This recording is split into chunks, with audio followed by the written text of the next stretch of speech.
the Serious TV Drama Podcast. I'm Scott, and joining me once again, the retcon to my reboot and the icon to my canon, it's Dan. Hey, Dan. Hey, Scott. Good evening, Scott. You say it with such finality, like my name has been underscored or underlined or something. I don't know. Yeah, basically. I just like to think. I don't even know why I'm saying with my fucking stupid ass lisp. I don't even know why I'm saying your name in the first place, to be honest with you. So we are here to talk about the latest episode of WandaVision, which we discovered sometime after 3 a.m., was titled Previously On. I just wanted to say it that way. So I watched it a while ago. You watched it fairly shortly, just minutes ago, I think, if I'm not mistaken. Yep. So before we start to go through this, overall opinion, were you pleased with it, or are you psyched about it? What was your takeaway? Just where you think it's going, how you think it's going so far? I think it's one of the better things that Marvel properties have done for these, movies and TV show, whatever. I think this is one of the top few things that they've done, and it's not just like Brian Hewlett recency bias here. I actually thought about it. Okay. I really liked it. I think it was very effective for me. I guess I would tend to agree with you. I certainly like it better than a lot of their output as far as just sticking with the television realm. I'm enjoying it more than most of any of the Netflix stuff or the other things that they've done. I'm a little partial to some of the later seasons of Agents of S.H.I.E.L.D., which, by the way, will be brought up again at some point on this podcast, but not just yet. But yeah, I am liking it a lot. So with this episode, again, the reason I ended up watching it sooner than I normally would have liked, because even if I'm working during the day and doing various things, I do tend to be off and on the social media, not just Facebook. I am actually on Twitter a lot as well, for other reasons. And it's too hard to avoid being spoiled there. So I figured, let me just get it out of the way in the wee hours if I'm still awake. And then if I feel I need to be recharged and watch it again later on, I will. With this episode, for me personally, I don't know, is it possible to both really like an episode while also feeling kind of a twinge of disappointment about everything? And then it's because that disappointment is kind of pretty much tied to what you've already said or foreseen in the series. Does that make any sense? I don't know. Maybe you kind of were hoping that you'd be surprised or something, but you were able to figure it out ahead of time. But that doesn't bother me because figuring it out ahead of time just means that we're smart. So, and it's nice to be smart in a world filled with dumb fucks. So I don't mind it so much. Right. I don't, as long as it's executed well, I don't mind the fact that, that I'm smart enough to predict it, I guess. As are you. Right. Yeah. And it pretty much, for the most part, does go along those lines. That isn't to say there were not a few revelations in this episode that were very cool to see and know. But yeah, a lot of the other things, heck, if the folks out there, if you've been listening to our previous WandaVision podcast, and I'm really zeroing in on, number 301, where we covered the first 6 episodes, you could pretty much cover a lot of what happened in this episode. Hey, you could just splice together that TV commercial breakdown thing I did, and as well as that bit about me talking about how this series is mainly a coping mechanism for Wanda, being sparked by the losses and the grief of her parents and her brother, and finally, the love of her life, Vision. And by the way, this is not, ooh, look at me, look at these original views. I'm sure many people thought the same thing from the first episode on. So, I'm not trying to pat myself on the back. But I think it is exactly what you said. And I've had that happen before, where on one hand, yay me, I figured out something ahead of time. Because I'll be the first one to say I often don't, But sometimes it's And I'm not as evolved as you are, I think, in that regard, because it does kind of take something away. And I think I did mention it on a previous podcast, so, you can take your shots for Scott being repetitive here, because I think I said it on a WandaVision podcast, that the biggest one maybe of all time for me was weeks, not days, weeks and weeks ahead of time when I was watching season 3 of Lost. And the big reveal, with the last episode there, and that set everyone on fire, and everyone was going crazy about it, and it's still one of the most talked about, biggest. And I was someone who online, actually in some message boards that were organized for the listeners of the same podcast that we used to listen to with Jay and Jack and everything, I had posited weeks earlier that, well, if they really want to change things up, we've been getting flashbacks for, 3 seasons. It would be kind of, and since they're really getting into time stuff here, maybe we'll just go into a flash forward and all of a sudden we're going to jump ahead in time and whatever. And that's exactly what happened in that episode, which made it, and I was like, oh, okay. And so I wanted to be all proud of myself, but at the same time, and I said this before, there were actually people accusing me of finding out. I was like, how the fuck did I find out? What, I have an insider on the Lost staff? Idiots. Anyway. Yeah. I digress. Yeah. It'd been nice maybe if you were in with JJ, you could have made those Star Trek movies intelligent. I could. Exactly. But like I said, there were, for at least, especially for the two of us, I would say we did learn a few new things, I would say, of importance. You get to see how some things have changed. They didn't just change from comic book to film, which is fun, and we expect that. But they actually pulled off a little bit of retconning, which is the phrase that, the geeks we like to use. They actually retconned some, at least one major kind of thing that had already happened in the MCU. And we'll get to that. And that's kind of the thing that I think is very interesting, because I realize, you just opened the door to something which is probably going to be more of a phase 5 kind of thing, unless I'm mistaken, and I might be.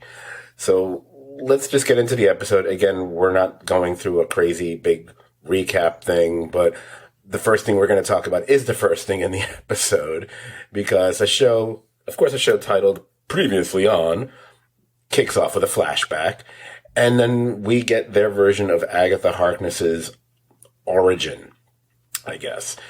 Now, from what I understand, and from what little, and I do mean little, that I know about her from the comics, and a lot of those blanks have been filled in either by talking with you or reading stuff on the interwebs. They kind of changed up her origins quite a bit here from the comics. And as a consequence of that, I think also made her, for lack of a better way to phrase it, maybe more powerful now, or just a bigger presence than maybe she might have been in the comics. I mean, do I have that right?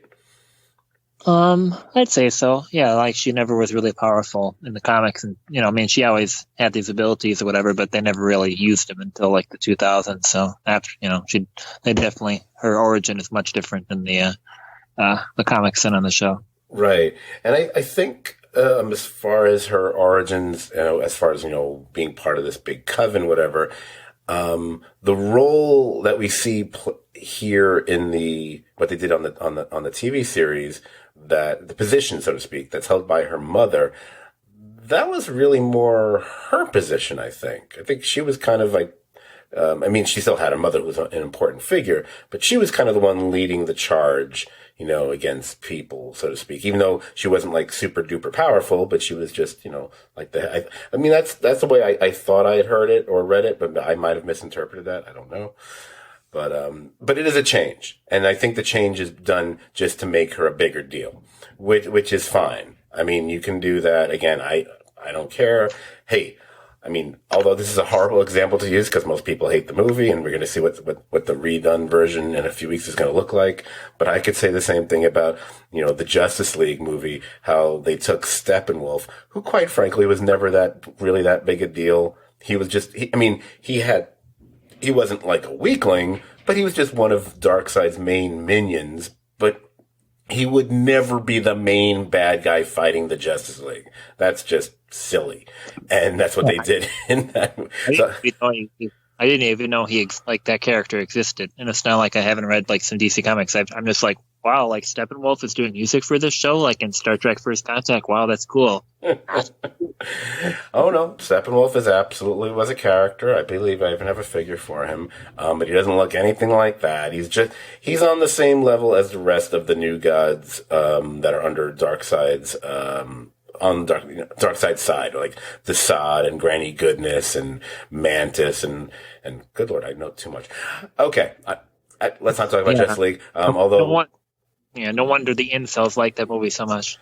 Okay, okay. Just because I feel I need to explain, because I'm sorry, I can't let that one go. That's just a little nudge joke at a fellow podcaster and apparently listener, who actually was the guy who got me to convinced me to fix our audio. So kudos to him for anything else. W. Axel Foley, or as I'm now going to call him, Bill. Anyway. I know. I enjoyed watching you. I was reading you guys going back and forth and how you like never listen to like other podcasts. I'm like, I've listened to Axel on like 300 podcasts probably. So I think it's funny it's another way that you and I very much differ. He is actually going to be guest appearing on the podcast probably in a few weeks, and that will be fun because he probably knows this is coming already, but I don't know if you know about it. And yes, I know I'm derailing our podcast here, but it's fun to listen to some tough shit. Hey, first curse for me.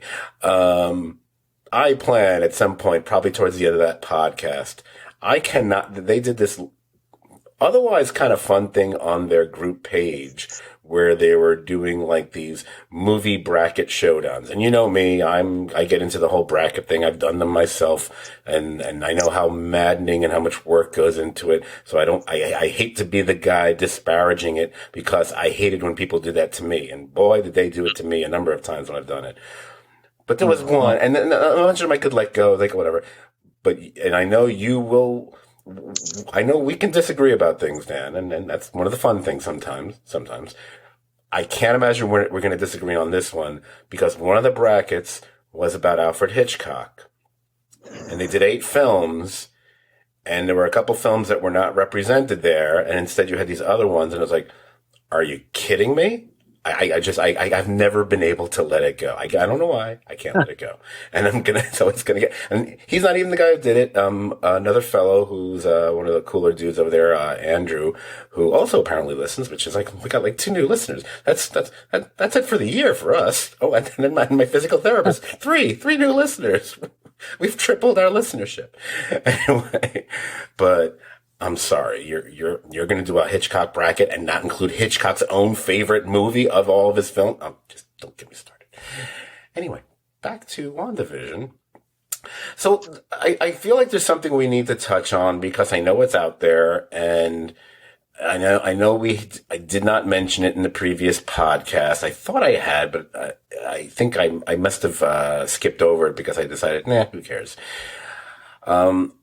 There were a number of people who noticed in the previous episode that when we got a look at Agatha's lair, her little, purple hazed room there, whatever, and you see these little objects and runes and things around the room, there is one thing that the camera lingers on for a moment. It's fairly prominent, and it's this, glowing, glowy, twinkly, looks like a Christmas ornament, but it's actually a book kind of a thing.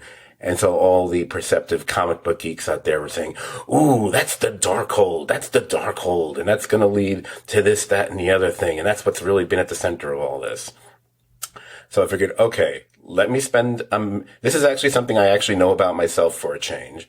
So I said, let me spend a minute on it in the podcast just to talk about it and get it out of the way.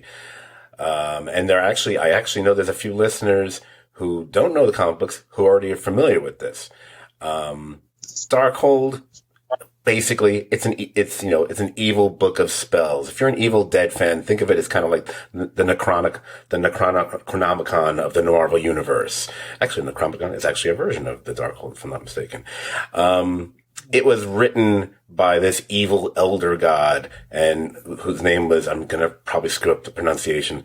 I think it's I think it's just Kithon. Is that pretty much how you pronounce that guy's name? Yeah, probably. I don't remember exactly. Well, I guess I don't. I just don't know. But yeah. I think it is. It's one of those names that when you see it, and when you're burdened with the lisp that I have, and then you realize, wait, there's like two THs in this. Oh, god damn you! This is the god of hatred of lisps. Apparently, I don't know. And so it says Chithon, but Chithon. Okay, yeah, we'll go with that. Because I don't mind mispronouncing it because, my mouth and all. Anyway, it was written by him a long, long time ago, and that kind of covers it. Whatever. I'm mentioning it because a lot of people are talking about that as possibly like the big hidden subplot of WandaVision. It's kind of like along the same lines the way we've talked about theories that pointed to either, Mephisto at one point or Nightmare at one point. And so I figured, okay, we've covered Mephisto in the first podcast. We covered Nightmare in the second one. Maybe we should talk about the guy whose name I don't want to try to pronounce in this one. And the fact that they, popped in the Darkhold in that room, is like a massive, glowing arrow towards that character and whatever. There's only one big problem with this. The problem is that the Darkhold has already played a major part of several, not just one season or one arc, several storylines in the in the TV show Marvel's Agents of S.H.I.E.L.D. So for it to suddenly pop up in a somewhat different incarnation just a year or two later and then be at the core of the next big bad in another series, which is even more closely tied to the overall MCU, I personally just would find that to be very strange. And I don't mean Doctor Strange when I say that. My guess is they kind of, and watch, I'm going to be totally wrong, but I don't care. I kind of think they just threw it in, as a glimpse or two of the Darkhold without specifically naming it or really playing any part beyond being a visual prop in this series. But as far as the actual, aforementioned, hard for me to pronounce villain's name, Chithon or whatever his name is, or Chiffon. I should just call him Chiffon. You know what? It's at this point, it feels like it's, hey, fill in the blank of who the other or maybe true big bad is. And maybe we were all wrong and it really was Agatha all along. I don't know. It feels like we're all, not we're all, but many of us, people like me, I guess, we're deflecting to the idea of it being, Mephisto or Nightmare or Chiffon. I'm just going to call him Chiffon because I feel like it now. And that's all kind of a subterfuge kind of thing. And then you might say it before I do. Go ahead. Oh, just like, but it definitely looks like Mephisto was in this episode. So there's that. You're talking about, well, we'll get to it, or you'll just say what it is. The other thing I was going to say, I realized, but in a way, it could just be that they're just leading to one of those three being the big bad for that upcoming Doctor Strange movie, which is going to have Wanda Maximoff as a major player and co-star in it. Yeah, and that's kind of, that makes more sense. Yeah. Yeah, like Thanos, doesn't have to be the bad guy of an Avengers movie, but he's partially responsible for alien invasion or whatever, that kind of shit. Right, exactly, and then that's fine. That's totally fine. The only result it has with someone like me is that in a weird way, it kind of makes it feel like this series is almost just like a stopgap to the next mega Marvel blockbuster kind of thing. I'm still going to enjoy the series for what it is. I don't need to enjoy it as being part of an overall part of the Marvel tapestry, whatever. It's functioning quite well on its own.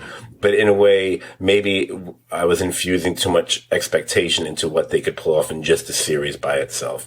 I feel like I'm going to sneeze. I'm trying to hold that back. Anyway, so that's basically it.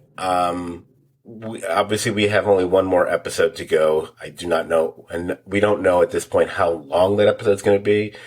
I've heard different things. Oh, the next one might be an hour. Next one might be 90 minutes. And watch, it'll be like 30 minutes. Who knows?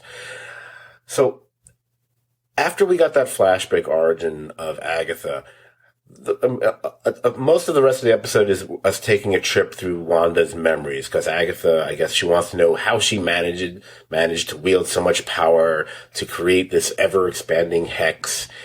And that's kind of what I was talking about when I was citing what we talked about in the podcast a couple weeks ago. because it seemed like, oh, look, ding, ding, ding, things we talked about, were coming true, right? Yep. It was, I believe I said in that podcast that, I think Wanda and her family probably watched a lot of American sitcoms when she was a child, not just for how they learned the language, but maybe that would be tied to happy memories of her and her family, before everything went wrong, and it being a world where problems were never that serious or rarely visited by death or sorrow and so on. And then when we see in that first memory, them kind of establishing that. And then just like that Stark Industries toaster commercial that they not so subliminally told us weeks and weeks ago, we then see her home and family destroyed, and the missile, that's there is from, Stark Industries. But here's the first thing that made me go, ooh, that's different. That's interesting. Oh, they're telling us something that I was not expecting, and in a way, I like it when we get with someone's like, oh, we should have picked up on that, or at least I say that. Maybe you had already picked up on it or something. Yeah. So now that Bryan Cranston's officially part of the MCU, he's definitely going to play Victor Von Doom. So yes, exactly. It was kind of funny to see Bryan Cranston. They kind of changed up what was previously a very bare bones origin that they had given Wanda in the MCU, and now it kind of, at least it's starting to align more with her comic book origins. And if we're being honest about that, or being perceptive about that, I should say, this may also be the beginning of starting to help out the MCU tremendously in the next phase, not phase 4, because I think they're not doing it in phase 4, but maybe phase 5. Because what they did in the MCU origins implied that Wanda and her brother Pietro were originally normal kids, but it was through the experimentation with the Mind Stone that was done with, Von Strucker, or with Hydra, whatever. That was what led to them getting their abilities, specifically her getting her, seemingly mystical abilities. Because that is what they established with her character in the MCU, even though they kind of just did it like, here's a little shot at the end of this movie, and here's a little bit more we're going to find out here and find out about it, and that was it.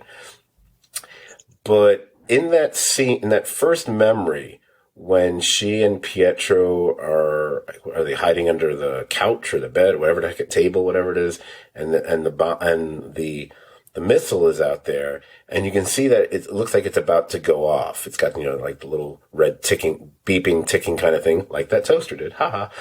But the implication is that she is the one who prevents it from going off. It's not simply a dud. And once they establish, oh, she was special before any exposure to the Mind Stone, which may also explain how she survives, and we see in a subsequent memory, how she not only survives an exposure to the Mind Stone, but it actually may be what actually brings out her abilities or whatever, to the fore. We even got a quick glimpse of the iconic look of Wanda in her, Scarlet Witch mode, very briefly. Which, oh, by the way, it is cool that at the end of the episode, she's finally proclaimed by Agatha to be the Scarlet Witch. Yay! That was kind of cool. I have to admit, I thought that was kind of cool.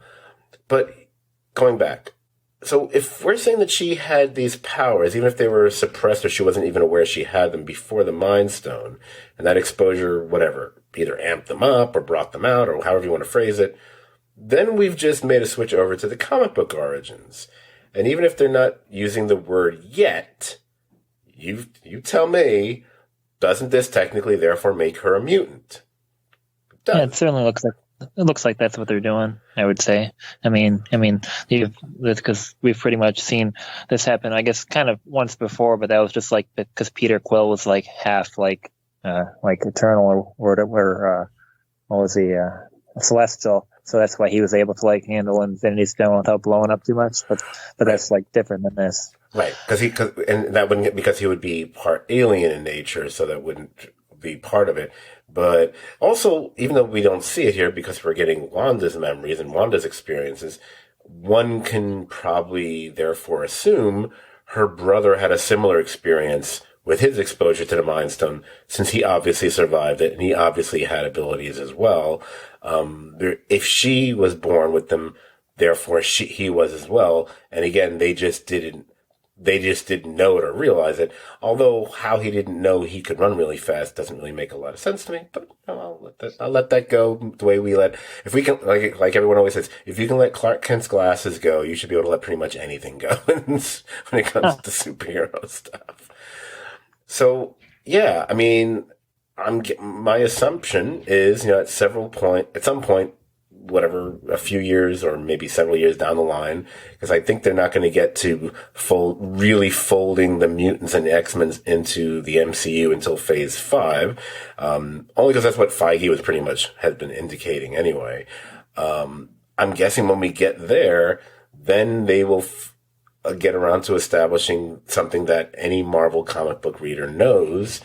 And I'm not going to call this a spoiler because it's been known for how many decades now?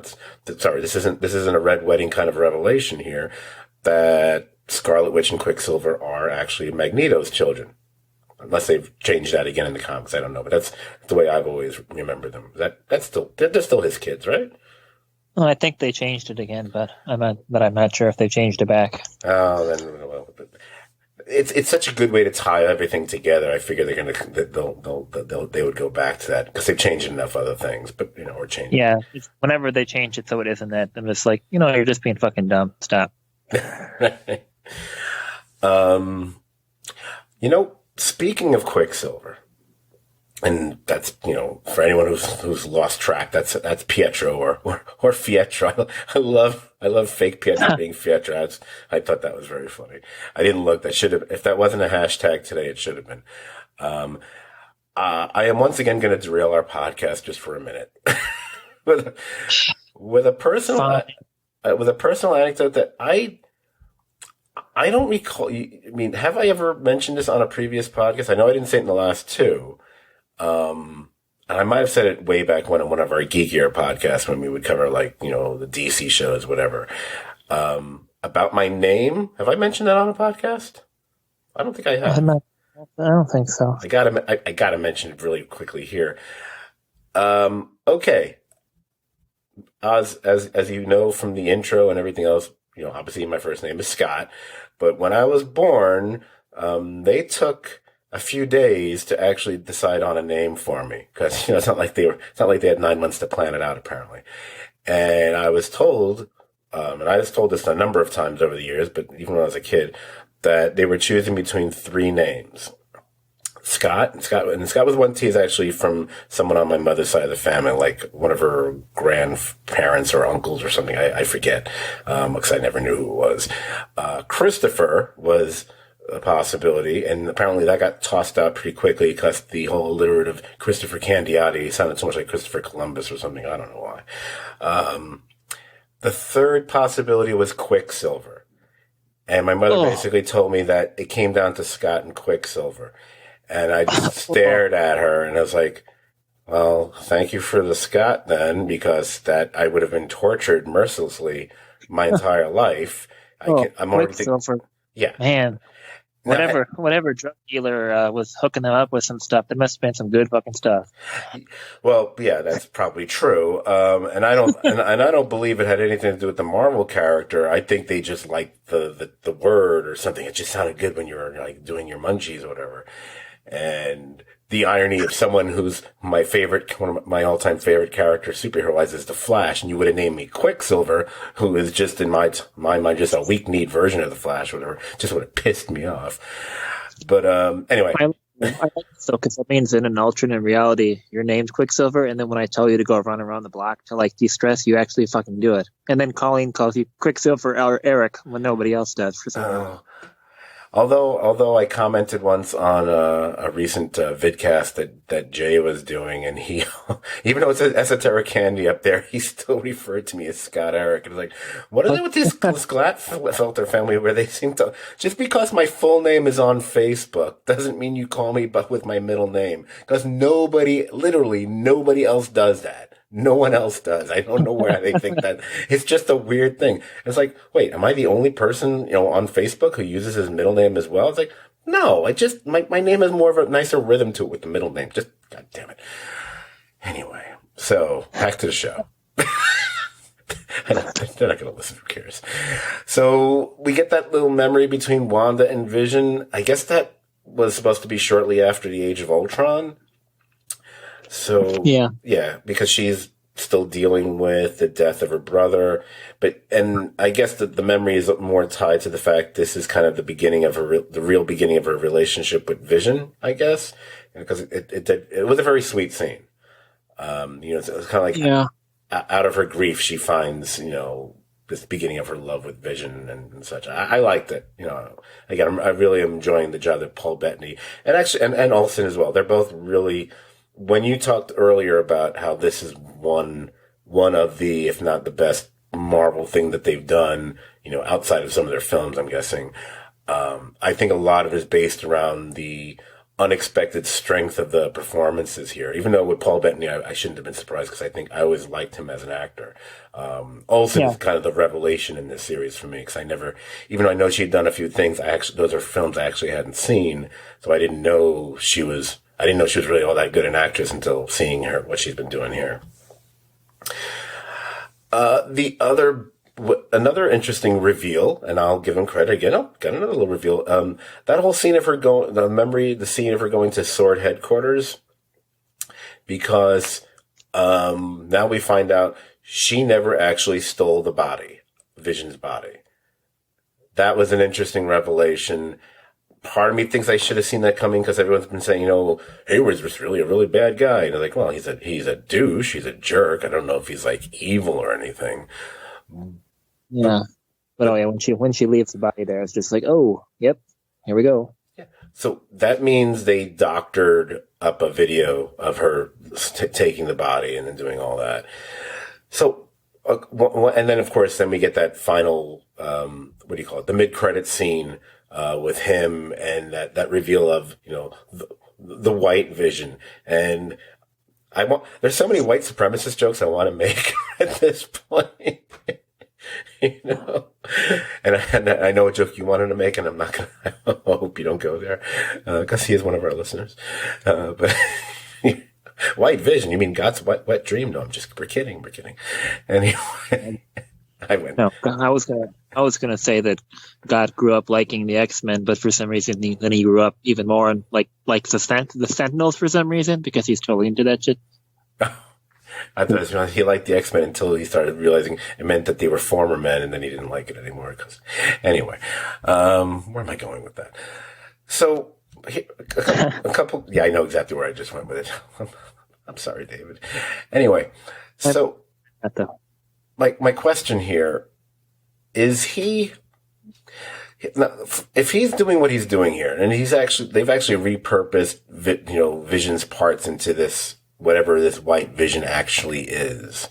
And we have to see just how sentient a being he is, whether he's capable of thinking on his own, or if he's just, does he have less of a mind or less of a personality because he doesn't have a soul, whatever. Is he kind of just going off track here? He's not, this is beyond Sword at this point. I mean, because he's kind of breaking some serious rules that have been in place. Yeah, I still think that he's like a bad guy, and it's not really like, he's not really part of Sword or whatever. But we'll see what they do. I'm kind of thinking you're right, because this just implies it's a corruption. This is like Hydra taking over Shield kind of a deal to me, because it's like, wait, you're not supposed to do these things. And all these decisions you've been making all seem kind of wonky. But the fact that you actually doctored up a video to do a cover-up that you're showing to, among other people, like someone else who works for a different federal agency, whatever. Yeah, you're not just an asshole. You're a legitimate bad guy right now. And I'm curious if there's going to be something more behind that. I've been so focused on, at least I've been somewhere focused on what's been going on inside the Hex and Agatha, or Agnes, now Agatha, and there being someone else there. I'm wondering if there's someone else on the outside, because you're not going to tell me he's the one in charge of all this unless I think he's got to be working on someone else's orders, Yeah, I still think Zemo could be part of it, maybe. But we'll see how it goes. I think no, I think that makes a lot of sense, especially especially if that very next series is going to have Baron Zemo in it. So it kind of it almost makes sense that there would be a nice little connecting piece, because the mystical, cosmical, whatever stuff can be what leads to the movies, but the more earthbound stuff, and the corruption and what's going on with Sword seems to naturally go. Lead to the Falcon and the Winter Soldier. By the way, it's funny how I've made the mistake, and I've referred to it as the Falcon and the Snowman a million times, and it's which I realize it's not only a natural thing to say if you've got a few years on you and you remember that movie, but by the way, it's a very good movie, I would say, very underrated movie, and great soundtrack too.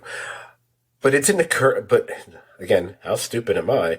It never occurred to me until when it came up in conversation, and me and the person I was talking to, both of us kept saying Falcon and the Snowman, and Winter Soldier, whatever. And it's like, hey, the whole series title has been a play on that from the get-go. I mean, Snowman and Winter Soldier. A Winter Soldier is a snowman, or vice versa, to a certain extent. So I was like, wow, that was a lot wittier a name for the series than I realized. Kind of the way I didn't realize how funny or a title WandaVision was until I thought about it some more. So give Marvel credit for something else. God damn it.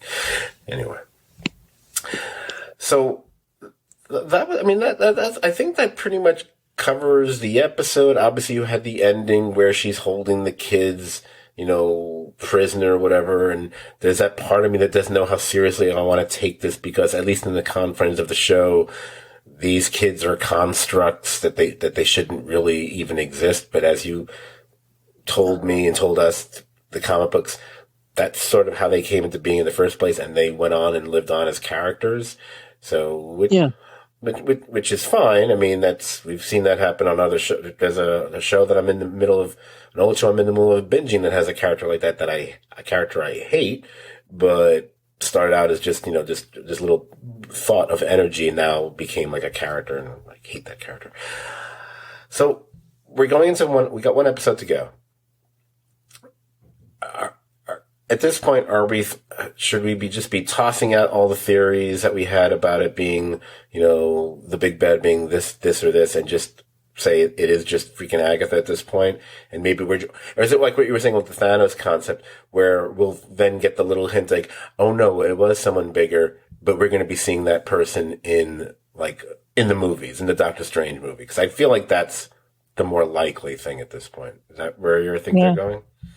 I just kind of think that, it does seem like Mephisto maybe is the one that powered her up, in this way, because it does kind of look like you're seeing him at some point during the episode. So I think maybe they're going to do something like that. That's why she's like.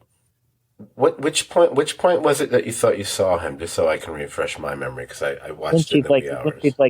When she's looking at the soul gem, and or the mind gem. I mean, when she's looking at that, then you see a figure, and the figure definitely has horns, even though it kind of looks.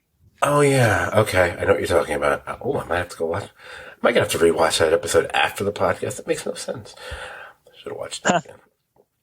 Okay, I would. Hey, quite frankly, I would love it for it to end up being Mephisto after all, because that was the one we probably spent the most time talking about in the first podcast. So I'd love it to all come back to that. Speaking of the final episode and whatever, your opinion here. Many, or maybe the majority of people watching are thinking or feeling that the Doctor Strange character is going to appear, even if it's just briefly, in the final episode. Do you think that's where they're going or not? I think so. I mean, they have to do something to resolve this situation. I mean, there's this big weird bubble that's going on that has to be addressed. And you've got two visions that I suppose are going to end up, maybe they'll fight each other, which would be cool. I don't know. But it seems like there's a lot of stuff that they have to do for only one episode left, because you still have a vision that's been brought back from the dead, and a more robotic, soulless vision, which is which they did in the comics too at some point. So I don't know. It just seems like they have a lot to do, and I'm not sure exactly how they're going to clean it all up. If you've got Hayward as a bad guy doing stuff, and you've got, Monica Rambeau doing stuff, and random Thor character being less annoying than in the Thor movies. hanging out. I mean, there's a lot of pieces that that they have to tie together here.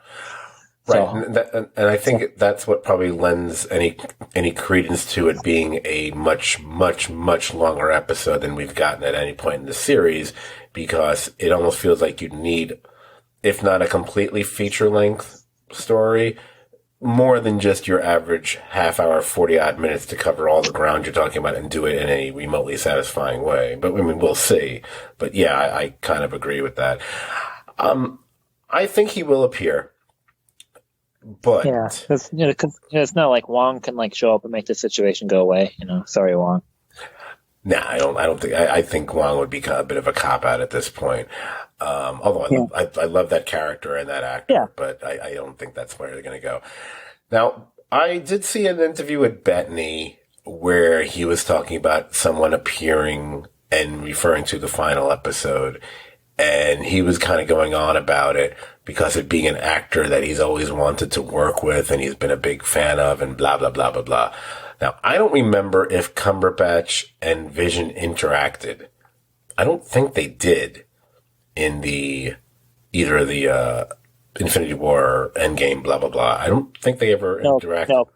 So Yeah, because Doctor Strange went to space before like they decided to to try to like destroy the mind gem or whatever. So he wouldn't. Yeah, Doctor Strange wouldn't. Yes.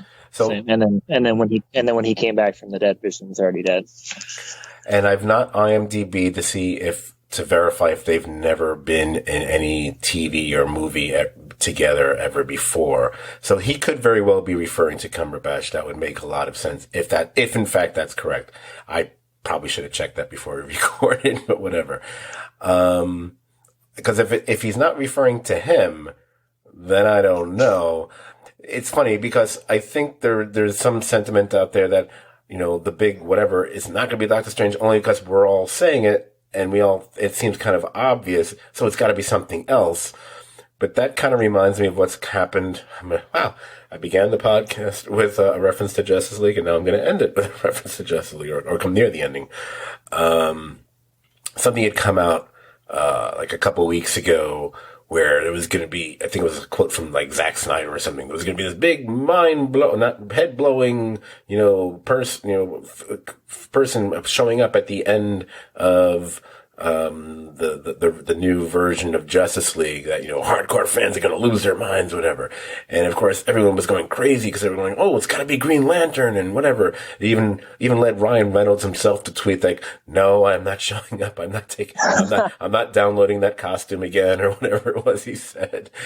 And then it turns out now we're like 99% sure they're just referring to the fact that it's most likely Martian Manhunter, who had already been talked about showing up in the movie at some point where someone saw a still. There was some comic book art relating to the movie that came out that featured that character, and even the actor who's going to play him, who, by the way, it is the right actor in that DCEU that makes perfect sense to be the human version of Martian Manhunter, the actor Harry Lennox. Very good actor. People probably know him from The Blacklist. I think he's on The Blacklist. But everyone kind of got disappointed, like, oh, we already knew that. It's like, well, that's because you guys all spoiled yourselves, so tough shit, So that's the kind of way Doctor Strange like, oh, yay, it's Doctor Strange, but we all kind of thought that was going to happen anyway. So, God forbid we got Reed Richards. No. Bullshit artists. Huh. This whole episode, you mentioned Monica.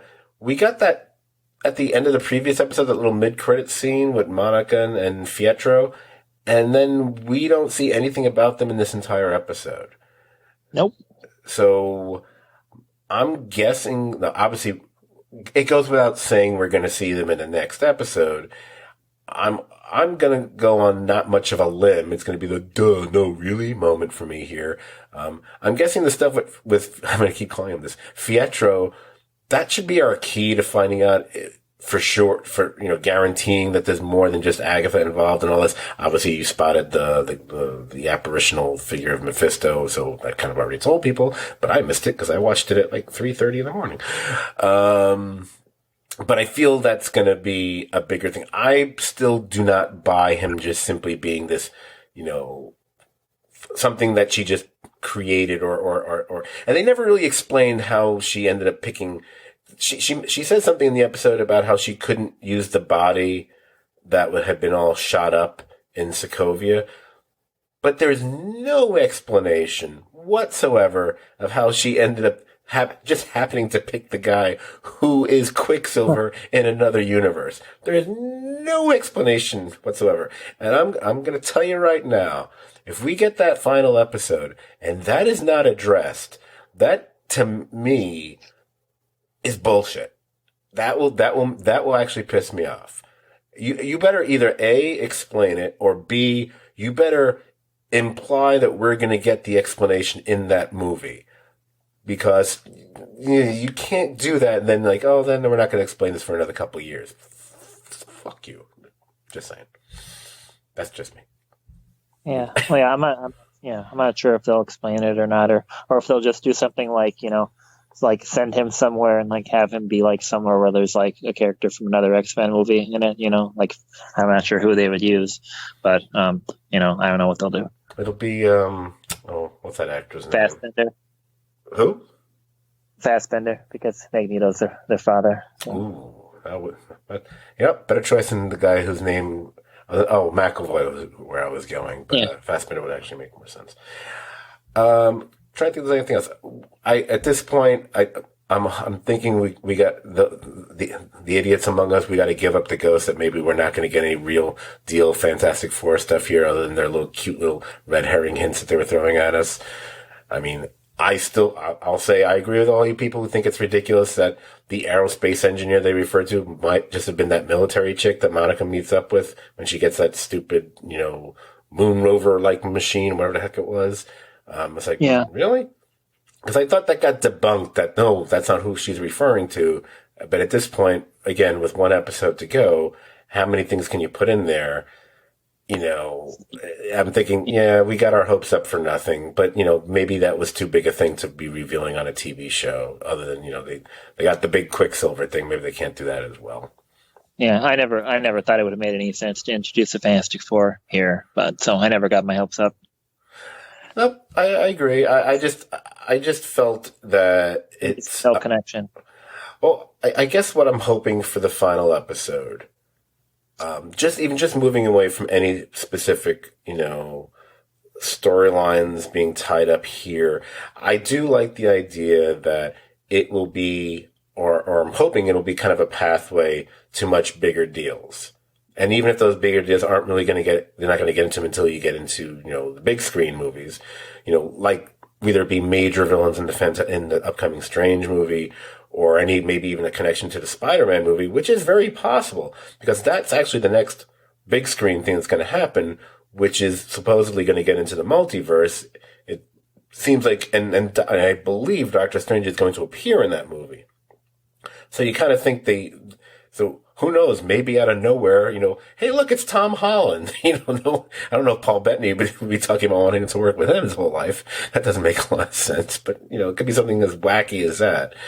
I hope for me personally that they do a nice job at the final episode, and I'm hoping that even if they end up not doing any major heart-stopping reveals or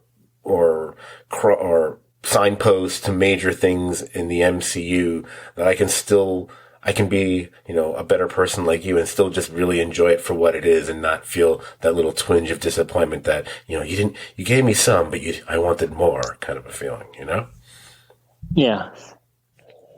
Well, I went into this series with no expectations really at all. So I think they've done more than I would have expected if I had expectations, I guess. I think for me, I'm partially there with you.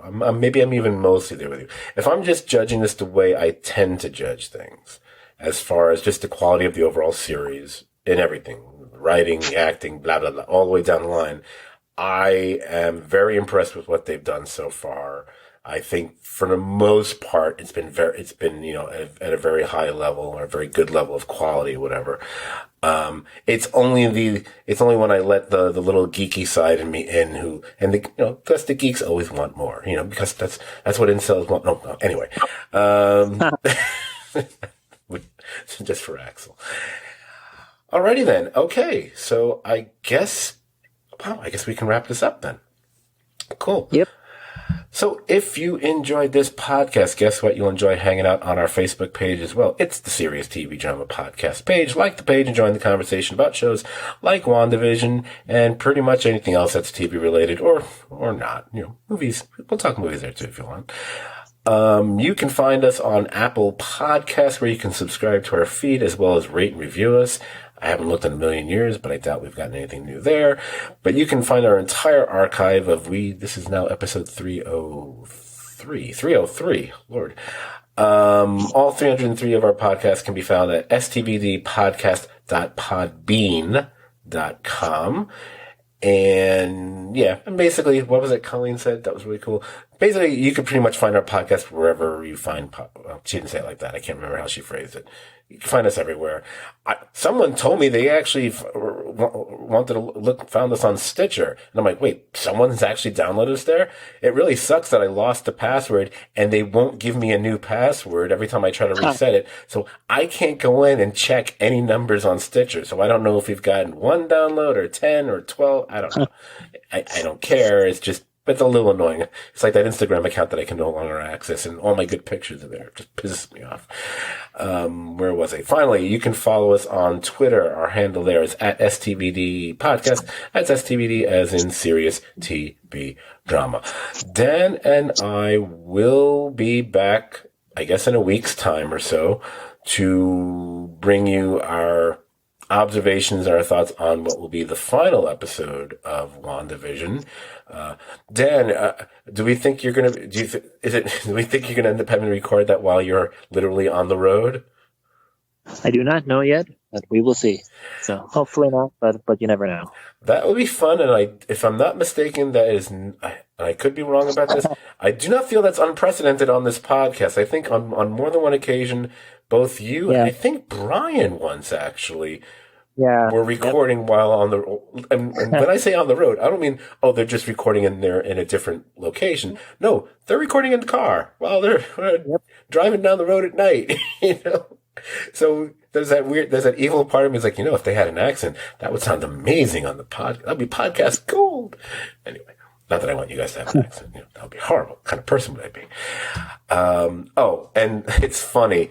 Because of the timing of WandaVision and trying to get these recorded the same day, as well as other factors, some of which I talked about at the end of podcast number 300, it feels like I keep mentioning what the next episode of the greatest TV drama episodes of all time countdown is going to be, and we haven't gotten to it yet. It is coming. We are, unless someone backs out, we are slated to record on Monday, and maybe keeping people waiting, people who are going to listen to that one, which will be people who are actually familiar with the show that we're focusing on. It's going to be worth the wait because as you know, and partially you don't know, it's probably going to be the most controversial episode of the entire countdown. So it's something to look forward to. And I'm going to tell you right now, I'm foreseeing some disagreements between myself and my co-host on that one, which will make for either podcast gold or awkward, whatever. We'll see. So that will be coming next week. I will try to get it released on Tuesday, Wednesday, the latest. Depends. I got a doctor's appointment on Tuesday, but it will be number 7 on that list, which again is an episode of Buffy the Vampire Slayer. The episode is Hush from season 4. I think it was the 10th episode of that season. And once we get that one in the can, then the countdown will really start steamrolling for the final 6, which are all, even Brian would say they're top tier shows. I'm giving him those shots too. No, I'm too much. You're rubbing. That's high praise. He doesn't just dole out the praise willy-nilly. I'm pretty sure. Even though personally myself, one of them, no, I'm just kidding though. I think all 6 are. I just don't like the first season of one of them, but hence which one of them is going to be. All right. So Dan, thank you so much for being able to podcast tonight after a very long day of work. I appreciate your getting your energy up to be able to do this tonight. Yes. Do you think you're going to want to try to podcast the Falcon and Winter Soldier show, or do you think that it's just like, why bother? Because that starts in 3 weeks. It starts 3 weeks. 3 weeks from tonight. Yes, if I'm not mistaken, I think it's actually coming out the day after the Zack Snyder cut is released on HBO Max, which I thought was kind of funny. It's like, oh, look at that. I don't know. We'll talk about it between now and then. I do have a legitimate podcast related reason why I might say no to that, but not necessarily. Let's wait and see. Ooh, it's gonna be right on my birthday too. Jeez. Let's wait and see, because again, maybe like WandaVision, I have low to no expectations for that series as well, especially when it's focusing on two characters I was like, about in the MCU, but they did such a great job with WandaVision, maybe they might do a great job with that show as well. I got to see, because then there's also a major idea I have that I don't want to reveal till the end of the countdown, as far as an ongoing podcast that I think I want us to try to take a swing at for the rest of the year. So it's all about how much time we have, and I don't want to start, imposing too much, on our plates, if that makes sense. Yeah. Plus, to be honest, I probably really want to do the Loki series, which is going to come out in May. Because I'm really looking forward to that one. That's the one I'm actually more excited about, but I think most people feel that way. So anyway, again, thank you so much for joining me this evening. Thank you to everyone out there for listening. Hope you enjoyed it. And Dan, you want to say goodnight before I shut it down? No, I'm not interested in doing that. Just shut it down. All right, shut it down. I will.